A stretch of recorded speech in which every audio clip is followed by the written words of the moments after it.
2025 भर्तियों का वर्ष आज ही सुनिश्चित करें अपना सिलेक्शन और डाउनलोड करें तैयारी कर लो ऐप। नमस्कार, एजुकेशन नगरी में आपका स्वागत है और मैं हूं आपके साथ विनीत। जयपुर के शहीद स्मारक पर पिछले कई दिनों से चल रहा धरना अब एक नए मोड़ पर पहुंच चुका है। 2021 की एसआई भर्ती परीक्षा को रद्द करने और आरपीएससी को भंग करने की मांग को लेकर राष्ट्रीय लोकतांत्रिक पार्टी के संयोजक और नागौर सांसद हनुमान बेनीवाल लगातार धरने पर डटे हुए हैं। यह आंदोलन अब केवल एक राजनीतिक विरोध नहीं बल्कि प्रदेश के हजारों युवाओं की आशाओं और भविष्य से जुड़ा हुआ मुद्दा बन चुका है। बेनीवाल जहां लगातार प्रदेश की भजनलाल सरकार पर हमलावर हैं, तो वहीं उन्होंने कांग्रेस सरकार पर भी कई सवाल खड़े कर दिए हैं।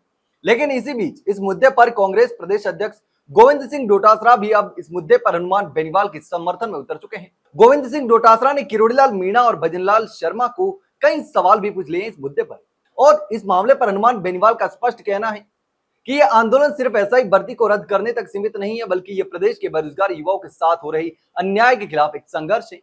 और अब इस मुद्दे पर गोविंद सिंह डोटासरा ने राज्य सरकार पर तीखा हमला किया है और पूछा कि आखिर 1.5 साल से एसआई भर्ती परीक्षा पर कोई ठोस फैसला क्यों नहीं लिया गया। उन्होंने कहा कि बेरोजगार युवाओं की उम्मीदें अधर में लटकी हुई है और सरकार फैसले लेने से डर रही है।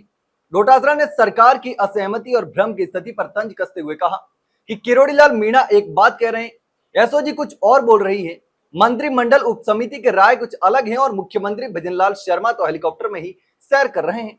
उन्होंने व्यंग्य करते हुए कहा कि अगर भर्ती रद्द होती है तो मुख्यमंत्री की पर्ची फटेगी और अगर नहीं हुई तो फिर किरोड़ीलाल मीणा की पर्ची फटने वाली है।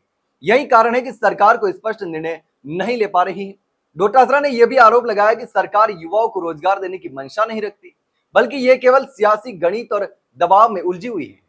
उन्होंने ये याद दिलाया कि जब कांग्रेस सत्ता में थी तो बीजेपी ने उन पर तमाम आरोप लगाए थे, लेकिन अब जब बीजेपी सत्ता में आ चुकी है तो सत्ता में आने के 1.5 साल बाद भी भाजपा सरकार इस भर्ती को लेकर कोई भी निर्णय कदम नहीं उठा सकी है। उन्होंने ये भी कहा कि युवाओं के भविष्य से खिलवाड़ किया जा रहा है और इस तरह की अनिश्चितता सरकार की कार्यशैली पर गंभीर सवाल भी खड़े करती है। वहीं अब एसआई भर्ती एक बड़ा राजनीतिक और सामाजिक मुद्दा भी बन चुकी है। वहीं अब इस मामले में हनुमान बेनीवाल 25 मई को 1 लाख लोगों की रैली भी करने जा रहे हैं।